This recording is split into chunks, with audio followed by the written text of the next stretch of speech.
Hi, and welcome to How Humans Heal. I'm Dr. Donnie Wilson, and today I want to introduce you to Dr. Lindsey Elmore. She is a pharmacist and wellness expert. She's also a speaker, author, podcast host, and so much more. Thank you so much for joining me today, Lindsey. Thanks so much for having me. It's going to be a very exciting conversation. Well, I especially think it's fun because, my father was a pharmacist and I essentially grew up in a pharmacy and, really feel like I grew up with a much more bird's eye view or close up view of pharmaceutical industry and what it is to be working in pharmacy. And so to get to speak to you, with your training as a pharmacist, your background, and then for you to then say, hey, wait a minute, there's options out there for people that they may not know about. And as a pharmacist, choosing to help inform people about those options, I'm just really curious about, your experience with that. So maybe tell us a little bit more, like, how did that happen for you? How did you transform from, sort of standard pharmacy to more holistic pharmacy, I guess I might call it? Yeah, so I was raised by a nurse and my mom was a single mom. And so she ended up taking me to work with her all of the time. And so I was very familiar with Western medicine and had a really strong scientific acumen from a young age. And I got my degree in chemistry. I thought I was going to go to medical school, decided I didn't want to do that, thought I would then get a PhD in chemistry. And my colleagues were just like, don't, it's not who you are. Like, you are not built to be a bench scientist. And so I was like, well, crap, guys, now I don't have a life plan. What am I going to do now? What am I going to do? And at the time, nobody was talking about naturopathy. Nobody, I don't like hands-on, so I didn't want to be a chiropractor. And I didn't even know that those were like a thing. You know what I mean? Yeah. I had never heard of traditional Chinese medicine. I'd never heard of any of these alternative modalities. So one day a colleague comes in and says, I know what you should do. You should be a pharmacist. And I was like, that's a great idea. Let's do that. And so I go to pharmacy school. And during my first year in pharmacy school, I tear my ACL. And when you tear your ACL, you're locked out in a leg brace for weeks and weeks and weeks on end.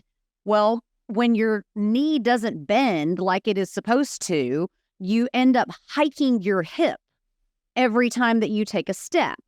So one day I was studying and I realized I can't sit on both of my sitting bones anymore because I realized my hips were out of alignment, okay? Just I knew that intuitively because I couldn't sit.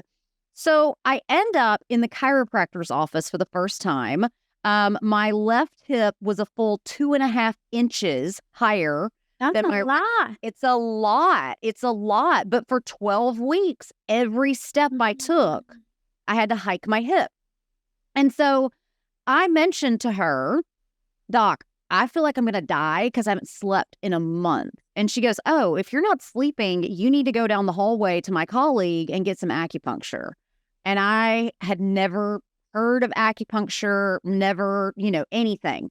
But I trusted it, and so I went. And she introduced me to the world of traditional 5-point acupuncture and traditional Chinese medicine. And she was also a skilled herbalist.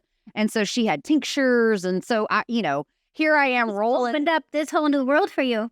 Opened up this whole new world. And I ended up, because I am academic by nature, I always loved learning. I loved what she was teaching me. And I'm also if you teach me something one time, I can teach it to somebody else. So I just started accumulating knowledge about traditional Chinese medicine and then started going to integrative medicine forums, started like hanging out with shamans and like hearing more about indigenous medicines. And it just kept going and going and going until eventually I got a reputation where they were like, Lindsey knows as much about alternative medicine as she does Western medicine.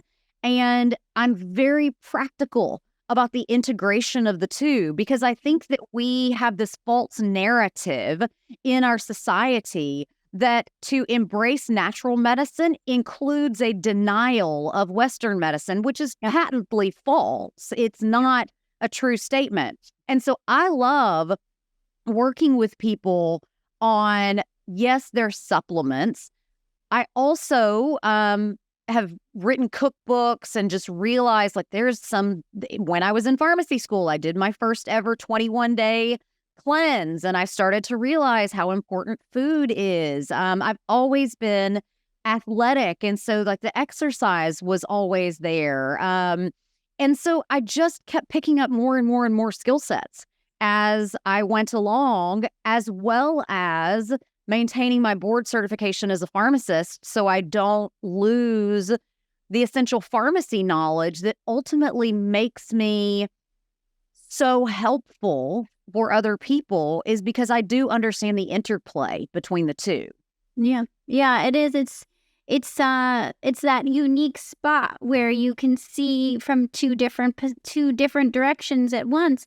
And I like the point you made, which is that it's not an either or. And I find that I probably don't emphasize that enough either. You know, like as a naturopathic doctor, my training includes learning all the pharmaceuticals and all the interactions between pharmaceuticals and natural substances. In fact, when I was in my naturopathic medical training and during my residency, I had a job where I was running the continuing education department for pharmacists, and we were running classes about natural substances, vitamins, herbs, for pharmacists to take continuing education credits.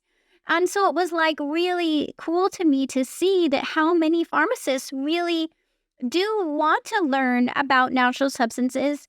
And of course, in pharmacies, a lot of times there are supplements on the shelf as well, vitamins, right? So if you go to a pharmacy, you're going to have the prescription substances, but you're also going to have non-prescription over-the-counter substances, including vitamins and herbs. So would you say, I mean, your friends and colleagues who are pharmacists, are they open to natural approaches to healing? How much is that part of the training that pharmacists get? It's unfortunate because you used to have a huge swath of pharmacist education in the specialty field. It's called pharmacognosy. So pharmacognosy is the study of plants as medicine. And if you back up 150 years, the pharmacist was nothing more than a compounding pharmacist. Like, we were there to put the medicines together, and we primarily did it with herbs and natural substances from plants, as well as the most common ingredients in pharmaceuticals before the Safe Food and Drug and Cosmetic Act were heroin, cocaine, and alcohol were the most common medications that were out there, which are all, in effect, natural products, right? And so not the safest thing, but that was what we had. It was what we had to work with. And so we used to get a lot of pharmacognosy where we understood the application of plants as medicine.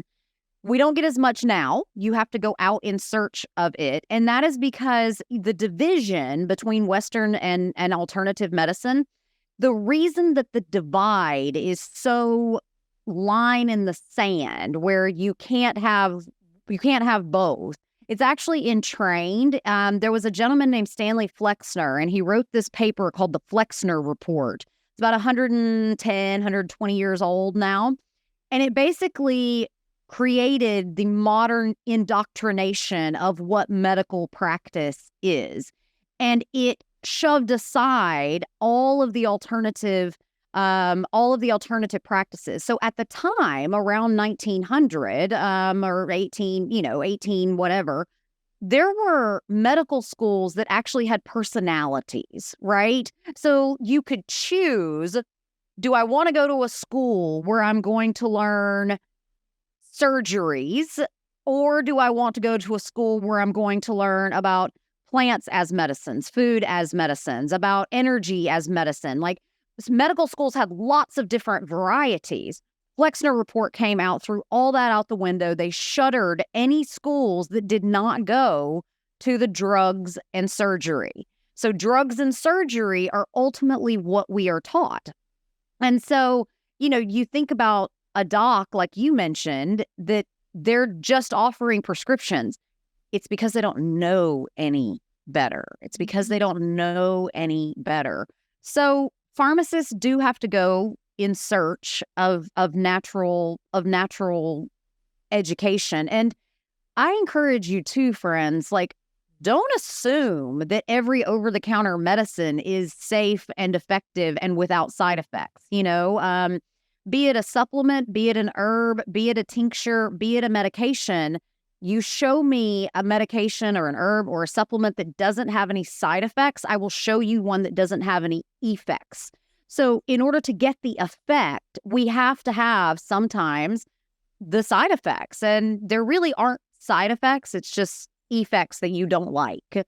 But over-the-counter medications can cause significant harm and have major drug interactions. So be sure, there's a phrase that I love from the American Pharmacists Association, that we need to know our medicines and know our pharmacists. So feel empowered to go talk to your pharmacist about your medications. And if you have a pharmacist who doesn't have time to talk to you about your medications, change pharmacies. It's literally our job is to teach people about the medications. The dispensing piece of the job is minuscule in comparison to the pharmacist's role in teaching medication safety. Oh, I love that. I love that you're saying that. And I find myself saying that to people too. Yeah, like check with your pharmacist. They might have another option for you that you didn't even realize. And pharmacists have way more training. And yet a lot of times now they're kind of in the back of the pharmacy and a lot of times you're not even getting to interact with them. I love getting to talk to pharmacists all the time. I'm like, it's an exciting part of what I do to be able to get to, especially compounding pharmacists, because it's like you get to create these new recipes. Like so much can be created for patients. And like you said, whether the substance is directly right from nature or plant-based substance, or something that was derived from a natural substance, there's so much available. And I love also, thank you for bringing up the Flexner report, because I think the history of medicine in the United States is so important for us to understand, that it's really, because at that time in the early 1900s, there was even a naturopathic medical school in New York City and, others around the United States. And at that time, not only was naturopathic medicine shoved aside, but also that's when chiropractic medicine was also had been pushed aside and had to get themselves back in. Same with osteopathic medicine. And also midwifery became really shifted to the side.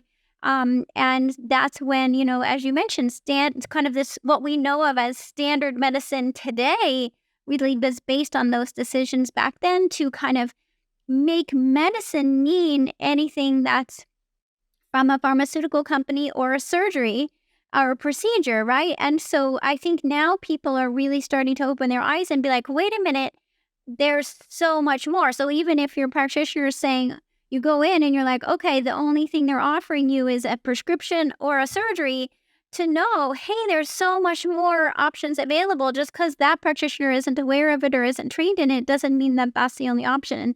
It's so great for people to be able to hear it from you, the pharmacist, to say, there's like all these other possibilities. So how do you help people then to navigate all the possibilities? Because there's so many out there, and I know that's a lot of what you do is help people to go, hey, there's other options. Now, where do they choose? Where do they go from there?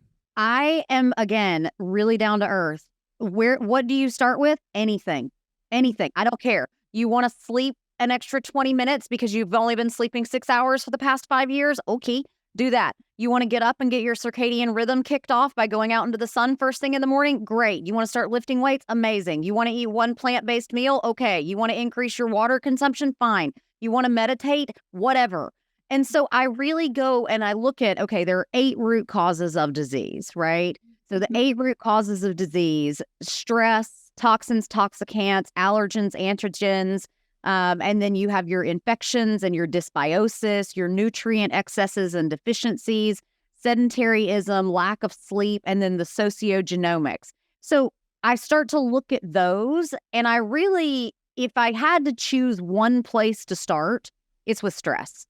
There's no disease that stress does not make worse, and no disease that stress does not cause. And so it's really important that we figure out how to mitigate our stress by intentionally crafting safety for ourselves. And so that's where I'm like, listen, I don't care what you do. The fact that you have made the radical choice that you deserve to be healthy and that you're going to take a step towards health is important. It's finding that peace in you, because let's be honest, friends, we all know what we're supposed to do, right? We know that we're supposed to drink clean water, avoid toxins, not do drugs or alcohol. We know we're supposed to sleep. We know we're supposed to eat lots of plants and really high quality fat and proteins. Like, we know what we're supposed to do. The problem is we don't think we're worth it, right? And I love the Marianne Williamson quote of, you're not actually scared of failure. You're scared of being the magnanimous, open, like, we're scared of our power. And so if you can take a moment to be like, okay, I'm going to sit with how uncomfortable this makes me, but I'm going to choose to go to bed at 9:30 and not be a slave to whatever inside of us stays hell-bent on destruction, right? It's that internal, I'm not worth it, I'm too traumatized, I can't go back, whatever it is. Stop and just do something. Take some action. You know inside of you what you're supposed to do. And then the harder situation comes when it's like, okay, well, I'm doing everything that I am supposed to do, but something is still wrong. And that's when you start getting into like, okay, maybe we want to do some labs. Maybe we want to do some allergen testing. Maybe we want to look at some hormones. Maybe we want to do some more sophisticated interventions. Maybe it's time for a thermography or a colonoscopy or whatever it is. And so, but we start with the basics. Start with the absolute basics, and then just continue to search for what the problem is.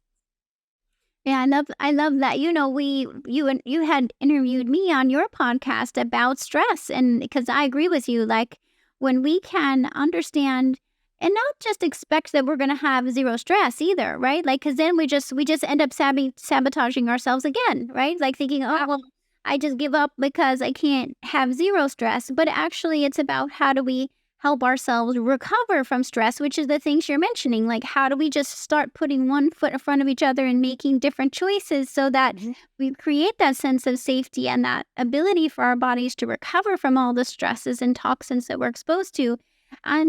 And so I love that it's like we just start simple. And I know you offer so many resources and coaching as well through your website, and I'll be sure to share that below. So if people are like, hey, okay, they're resonating with how you're communicating and how you help people, I want to make sure they can be able to find you.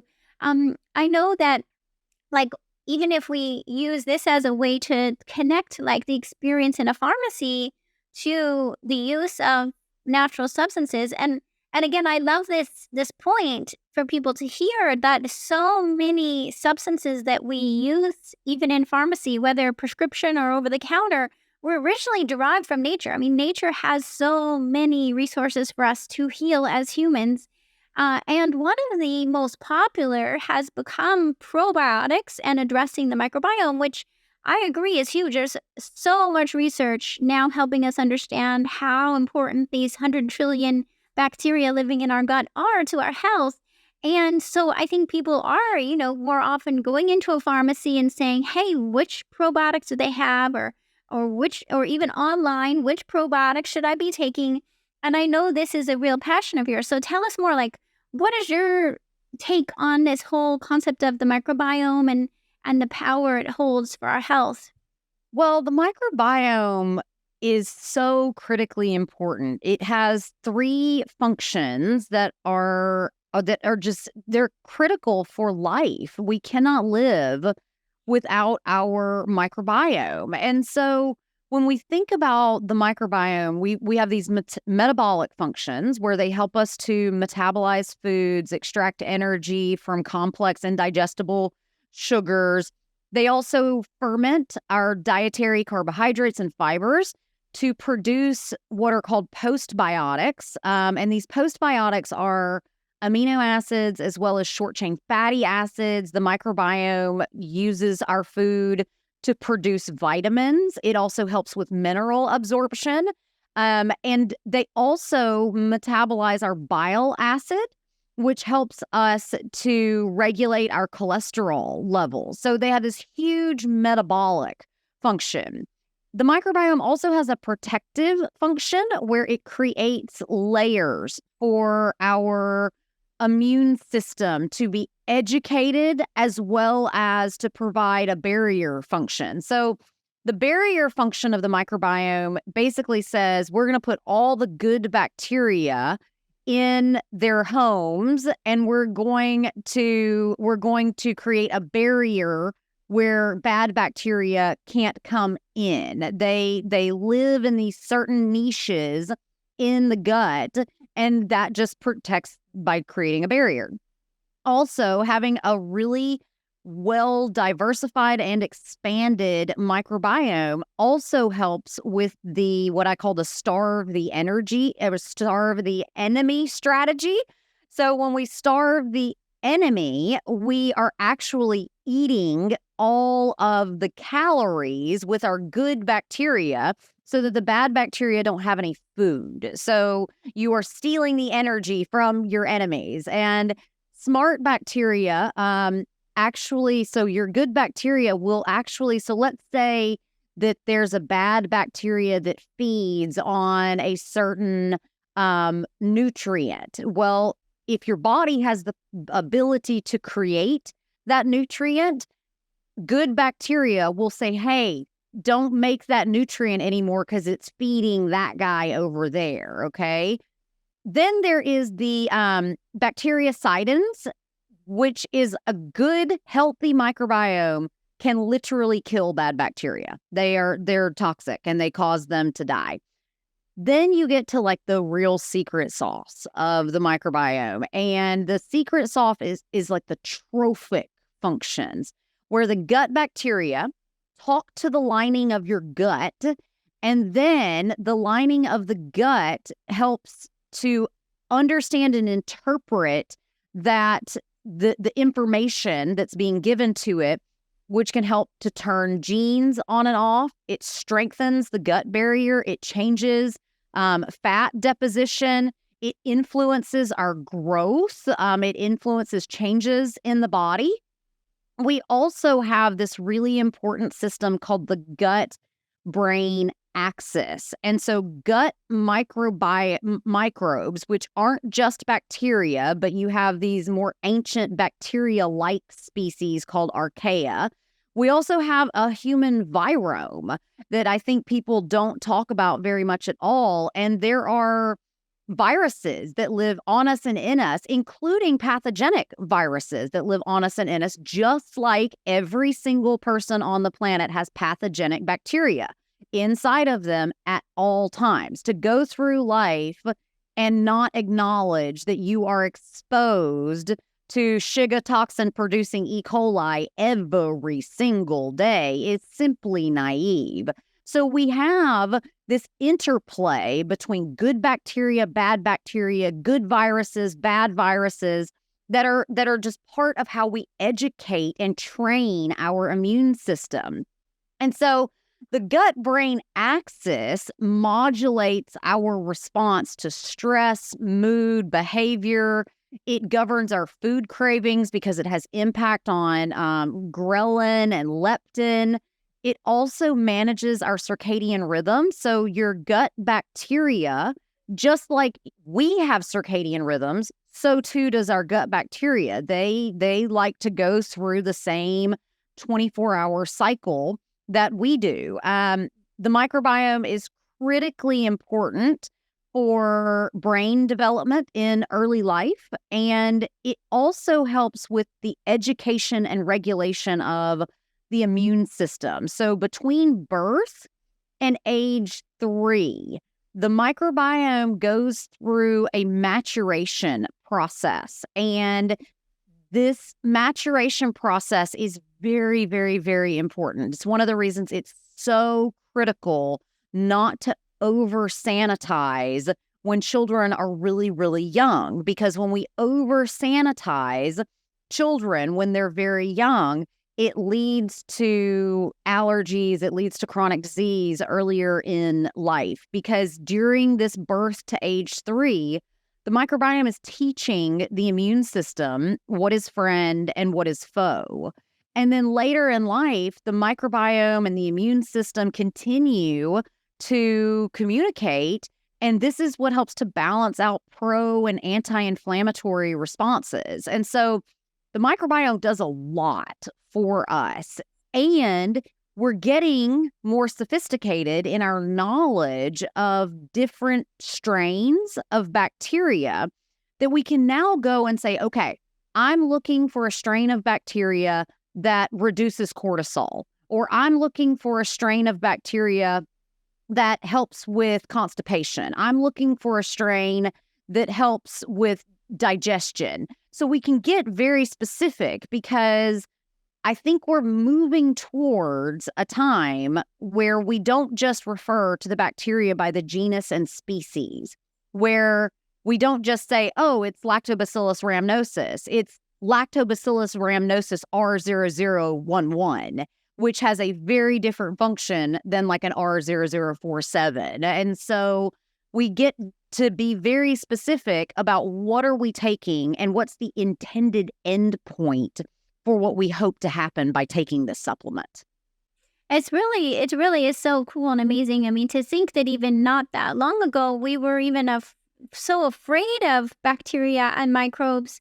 And I mean, even now, sometimes, especially coming through the pandemic, people became again very fearful of exposure to germs, let's say.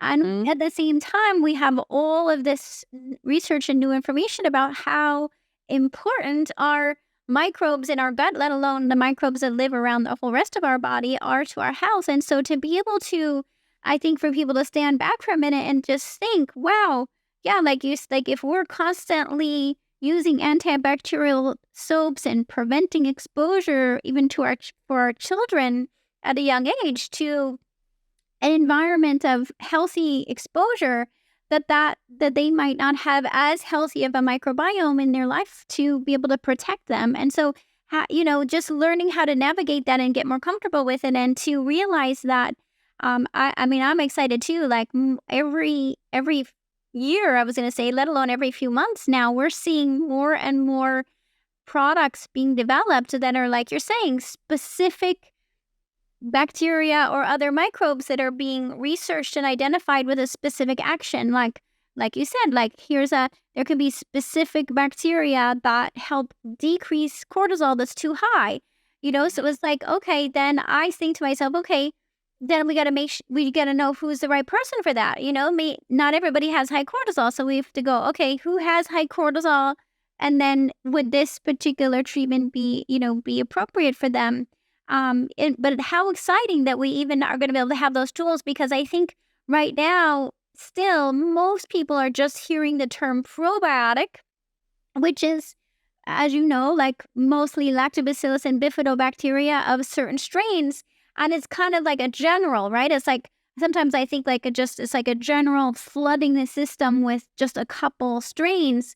It's not, and what you're saying is, we're on the path of becoming way more specific than that when it comes to things, right? It's not going to be just throw in some general probiotics. It's going to be exactly which probiotics for which purpose, like a pharmaceutical prescription for the specific microbe. Mm-hmm. Oh, yeah, absolutely. We can get very, very specific these days about what do we want the bacteria to do, and what do we look for to ensure that we're getting the outcome that we want. And so, like, for example, if you look at like a Bifidobacterium longum, R0175, this is going to help with cognition. It's going to decrease our stress. It's going to help us to remain calm. versus Lactobacillus rhamnosus is going to lower cortisol exposure and improve GABA signaling. So it's a very, very different set of functions than number one that you might think of in a probiotic, but we are knowing now that the gut-brain axis is a very critical part of our mental health. But then if we look at some other bacteria, we might have like a Lactobacillus acidophilus 14. Well, that's going to be more important in the healthy function of the immune system. We have bacteria that can help with immune balance because, everybody wants to talk about boosting our immune system, but you don't want to boost your immune system if it's already in overdrive. We need to bring the immune system into balance so that we have neither too much or too little. Because when we have too little, this is when we get infections. And when we have too much, this is when we get autoimmunity. And so we want it all to come into balance instead of talking about boosting the immune system all the time. But yes, you can drill down and get very, very specific about what you want the bacteria to do. Are you ready to discover your unique stress type? We're all affected by stress, but why fight it when you can master it? Take my free online stress type quiz today and conquer your burnout. We'll measure your energy, sleep, mood, focus, and body to determine how your body is built to deal with stress. Then we'll work together to take precise action to help you get out of stress mode and become resilient to it. It's time to master your health. Let's go. And even I think this balance is what I often find myself explaining to people about the microbiome too, because so many people assume that they don't have enough bacteria. It's like the assumption is we don't have enough and we need to pile in more. But I find it clinically that more often I see people who have too many overgrowing bacteria. Mm-hmm. Do you agree with that too? Yes. And so I think small intestinal bacterial overgrowth as well as small intestinal fungal overgrowth is very, very important to address. This is where my brain goes when somebody talks to me about chronic heartburn, right? Because the medications that are used to treat chronic heartburn and gastroesophageal reflux are not safe to be on for an extended period of time. They are safe to be on for a short period of time. And in fact, the original labeling of these medications and the original instructions that drug reps were given to educate physicians is to never use proton pump inhibitors for more than 2 weeks. Wow. I know. And you see people on these meds for 20 plus years, and it's a major problem because it's depleting massive amounts of nutrients, affecting bone health, affecting digestion. You actually need acid in your stomach. So whenever I talk to somebody about heartburn, I think that lower esophageal sphincter tone is a player in heartburn, but I don't think it's the only player. I think what typically is happening is you have a small intestinal bacterial or small intestinal fungal overgrowth, and as a byproduct of their metabolism, they generate hydrogen gas and hydrogen sulfide gas. Well, when you're generating gas in the small intestine, you are forcing air upwards, and it is bringing the gastric juices along with it. And so it's not only lower esophageal sphincter tone that is critical in the assessment of heartburn. So you can listen to my interview with Dr. Bill Davis, who he teaches people how to inoculate their yogurts at home with Lactobacillus reuteri and help to rebalance and kill off some of the bad bacteria. The problem is sometimes if you've got a rip-roaring case of small intestinal bacterial overgrowth and then you start supplementing with probiotics and prebiotics, or maybe you start supplementing with foods that contain prebiotics and probiotics, you feel like crap. You get sicker. It's worse because there was already too many bacteria. Yeah, there's too many of the wrong bacteria. But what we have to do is work to bring it into balance so that we have the correct distribution of our good bacteria with the bad. We're never going to get rid of all the bad bacteria. It's just we are surrounded by bacteria. And to be fair, we have co-evolved with virus and bacteria and parasites and fungus since whenever you believe that the beginning of time was, we have co-evolved with all of these things because bacteria and virus predate us, right? They were around before us, and we need them in order to train our immune system. So we're never going to get rid of all the bad bacteria. But if you are somebody who you've maybe done the breath test, maybe you've done the stool cultures, you know that you've got SIBO, maybe you want to do a couple of days of some sort of prokinetic laxative. You may want to do 10 straight days of like digestive enzymes 3-4 times a day. And if you still can't kick it, take the antibiotics and the prokinetic drugs to flush it out, and then we'll work on restoring your microbiome. But I do think that using a senna preparation or a cascara preparation to help speed things along, as well as taking digestive enzymes, are a step that you can take before you decide, okay, I'm going to do the metoclopramide, the prokinetic drug, as well as an antibiotic to get rid of this. And then, as I mentioned, Dr. Bill Davis's work and the way that he teaches people to culture Lactobacillus reuteri is really, it's really kind of cool how he can reverse SIBO using bacteria, because it doesn't stand to reason. You know, you would think you're adding more bacteria to where you've got too many bacteria, but it does work in this case.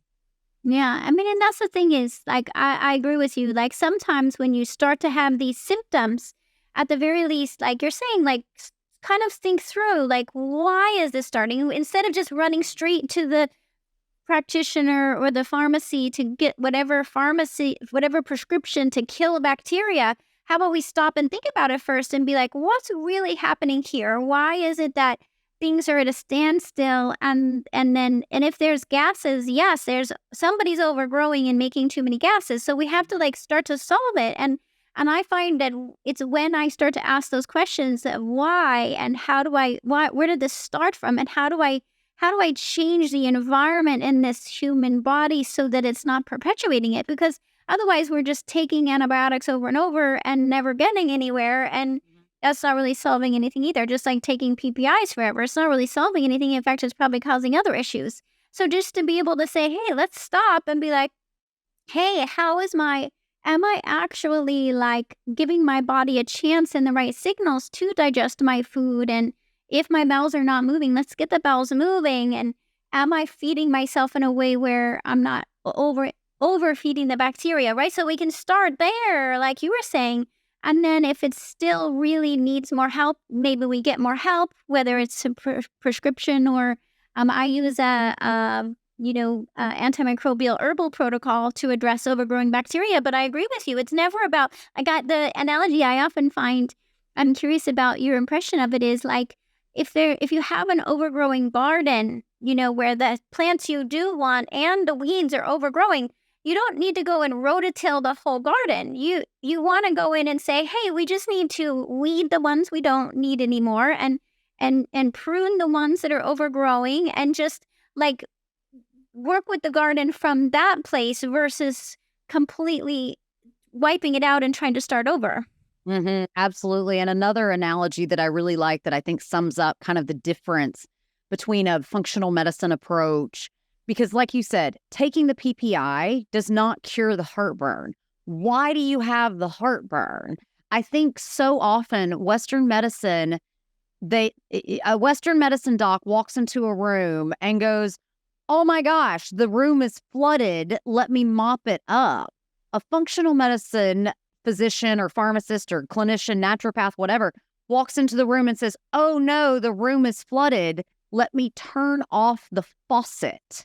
And so we're trying to look at where is the faucet to turn off versus let me just mop up the mess, because mopping up the mess is not going to do anything if you don't actively work on turning off the floodgates. And you turn off the floodgates in all of the most boring, mundane ways, day after day after day after day after day. And, we try to treat health like it's everybody's looking for magic, right?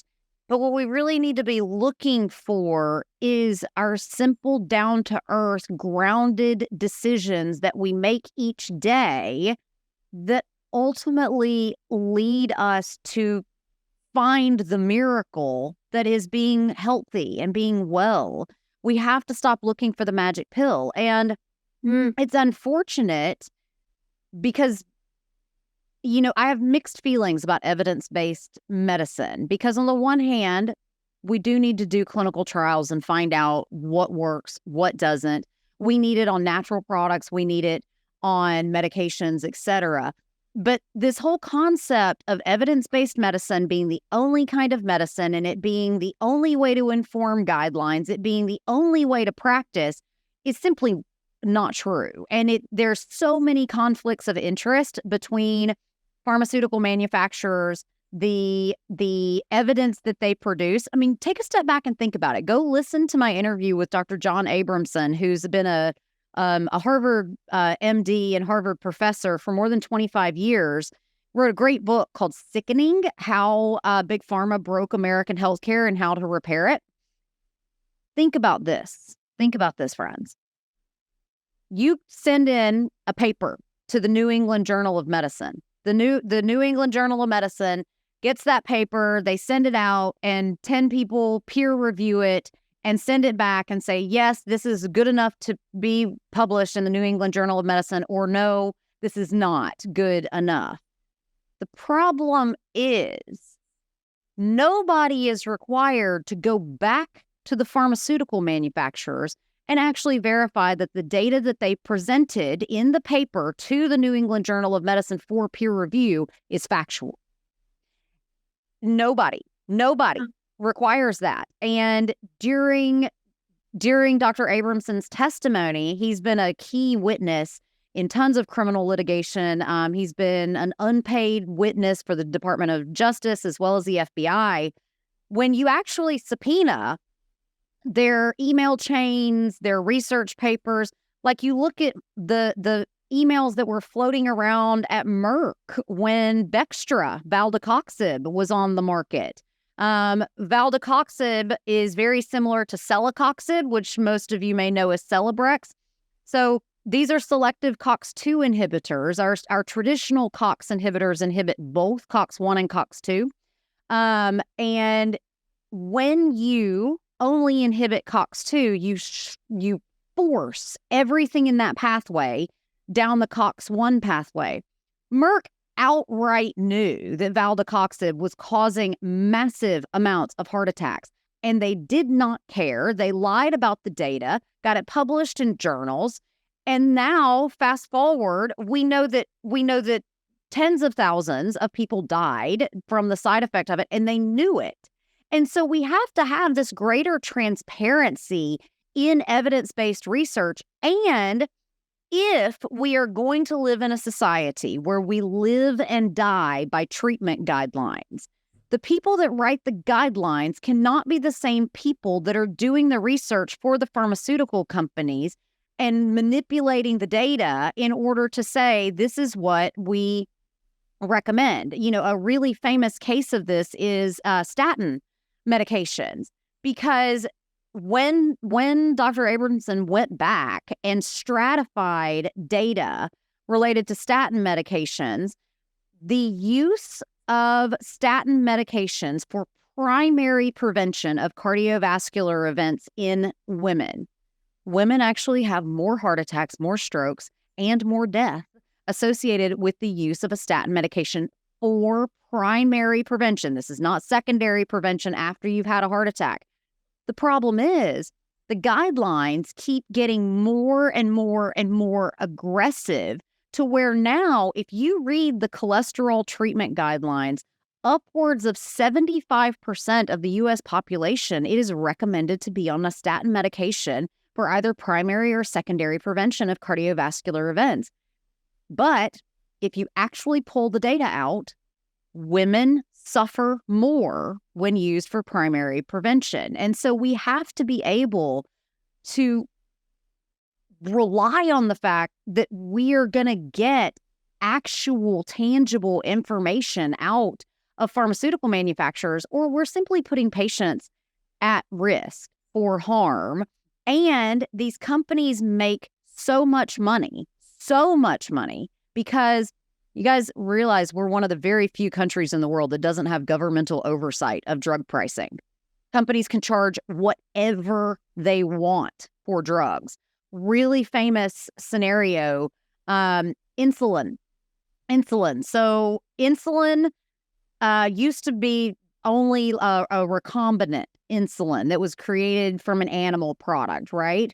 The drug companies came along, created insulin analogs without having any proof that the insulin analogs either reduced the risk of allergy or reduced the risk of hypoglycemia.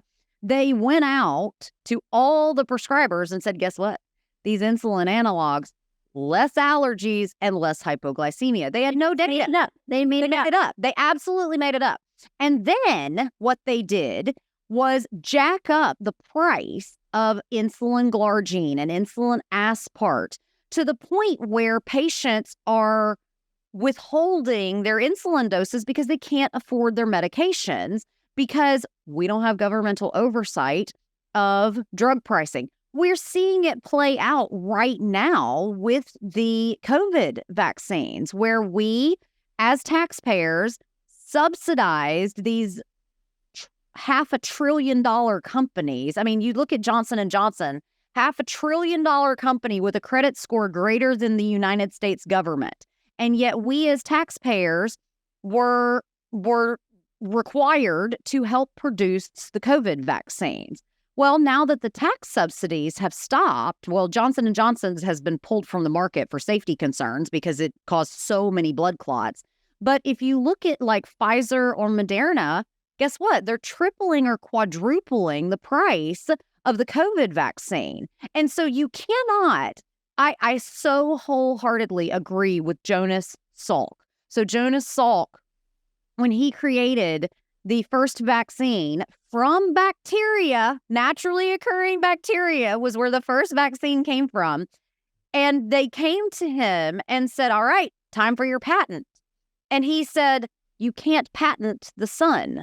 This was something given to us. And so don't tell me that there is a vaccine that is life-saving, that can prevent tons of people from dying. And then you're going to be so selfish as to triple or quadruple the price of it. That is just so unethical that I can't stand by and not educate people that, like, look, we must undo the political influence of the pharmaceutical industry over our government, or else it threatens our democracy as we know it.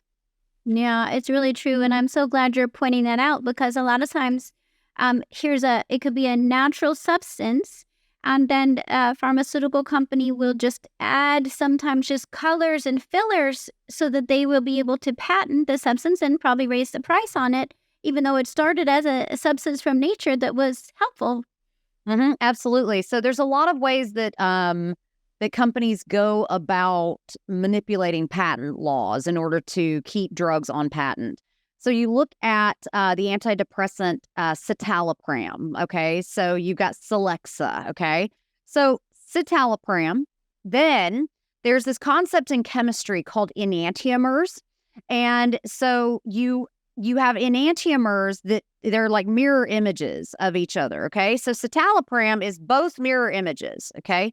But then S-citalopram comes up because each enantiomer, one is called S, one is called R, okay? So then they just got rid of the R, okay? So all they did was a really simple chemical manipulation extraction to just pull out the S. So now they have S-citalopram, which is Lexapro, another really famous. Okay, you heard of a drug called OxyContin? Okay, so OxyContin the Sackler family, which Gerald Posner describes as essentially a crime family, which they are, they manufactured the opioid crisis to the nth degree, and this is not their first rodeo. So they're third generation in this company, in being influential over the marketing. So marketing of medications as we know it. Arthur Sackler, who's kind of the patriarch of this whole Sackler family drama, Mortimer and Arthur Sackler engineered modern pharmaceutical marketing as we know it. They stole every play from the tobacco industry's book about how to sow seeds of doubt, and just ran with it. And so while they were engineering this idea that, that pain is the fifth vital sign, that's a very real new thing in our way that we describe pain. The problem that they had was they had MS contin. So contin is nothing more than the delivery system of the medication. It's what like holds everything together. So MS contin was morphine sulfate in this contin delivery system. Problem was, it was going to go off patent. And so what did they do? They created OxyContin, which they marketed as having a 12-hour half-life. The problem is it doesn't. It does not have a duration of action of 12 hours. Most patients were reporting problems within about 8 hours after their dose. They also convinced the FDA to allow onto the label that OxyContin was non-addictive. How did they do that? The very first labels of OxyContin, non-addictive opiate, okay? And so the way they did that is they had... So here's another thing too. When the media gets their hands on drug information, if I were to say, hey, there's a study in the New England Journal of Medicine, you're going to be like, all right, that sounds legit. But what the media actually needed to say is there is a short, non-peer-reviewed 5-sentence letter from a physician detailing his experience of having patients who were in acute post-operative surgery on OxyContin for 3 days and discharged without meds. He says in this commentary that was published in the New England Journal of Medicine, in my professional experience, I've never seen someone get addicted to OxyContin. It's like, Yes. Yeah, you gave it to them for 3 days and then cut them off, right? And so both of the fundamental marketing points that Purdue Pharma made is that it's non-addictive and that it lasts 12 hours, both of which are patently false. They also did not have their content system well enough developed. So all you had to do to get the entire dose was just to crush the tablet.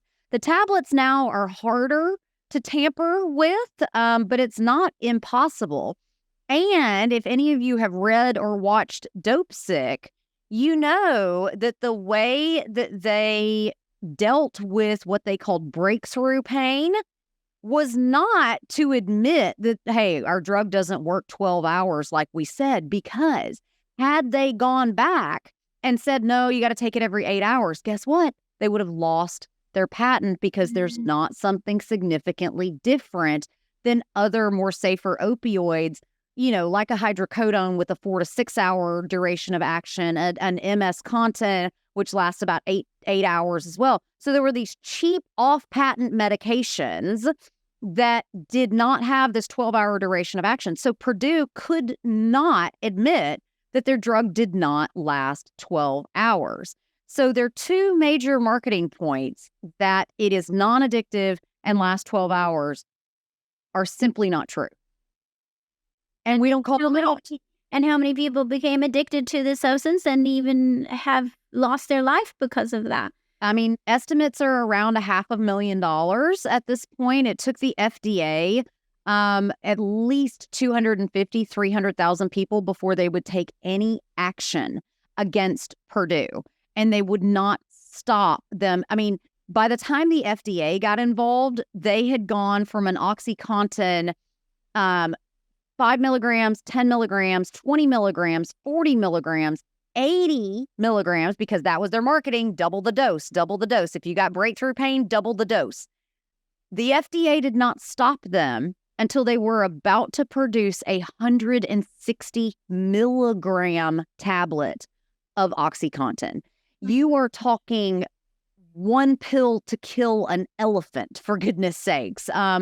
This is another thing we don't talk about in drug education. There is actually a list of medications where it is known that one pill will kill a child. It may not, but it can. And it's not just the OxyContins and the morphines of the world that can do it. Beta blocking medications, some of the most common medications used to treat high blood pressure, can do it. There are barbiturates that can one pill to kill. And like you said, lots of drug manufacturers, they use artificial colors, artificial sweeteners, and it's very important that we make medications look like medications and not candy. And because when there's this overlap, it puts children at risk. And that is something that we do not have governmental oversight. We do not tell pharmaceutical manufacturers, you need to make this look like a drug, right? Just like we didn't tell the tobacco manufacturers, you can't produce candy cigarettes. The tobacco industry really wrote the book on crafting scientific doubt and creating marketing around it. And it's not just big pharma that has duplicated it, but it's big sugar, even big football. And like, how you going to deny that playing professional football causes concussions? Like, you're literally banging your head into someone as your job. And so it's this way that we create doubt that leads to so many patients being at risk. I'm so glad you're sharing this. Thank you, because I'm really hoping that if listeners weren't already aware, that you can become more aware and learn more. And really, if you see ads about medications, or you hear about, or you're considering taking a prescription, to really learn more, dig in and learn more, whether you're contacting your pharmacist or contacting Lindsey or searching online, like really research this information before you even bring the substance into your home, because there's so much more to the story than what you're being told in an ad or necessarily in the doctor's office. And the doctors a lot of times don't know this information. They don't have time to research it. They're just probably hearing about this latest new prescription, and they may not be having all the rest of the background data. So you really have to be your own patient advocate. Would you say, Lindsey? Yes. And if you can't advocate for yourself, find someone who will. I talked with a woman who became a patient advocate because of her sister's journey through cancer. And having somebody who knows how to navigate the Western medical system is a good friend to have, because Western medicine is complex. You often are being offered, do you want option 1 or option 2 in a time that's very, very, very stressful. I remember when my grandmother had a stroke. And I walk in and they've got, my uncles are all standing there, and they were just like, they all sighed, like this big sigh of relief, because they're like, would you like to give TPA? And they're like, do we want to give what? Like, they don't know, that's, I think, a part of a problem too about being an empowered patient. Sometimes we're so naive, we don't even know what to ask.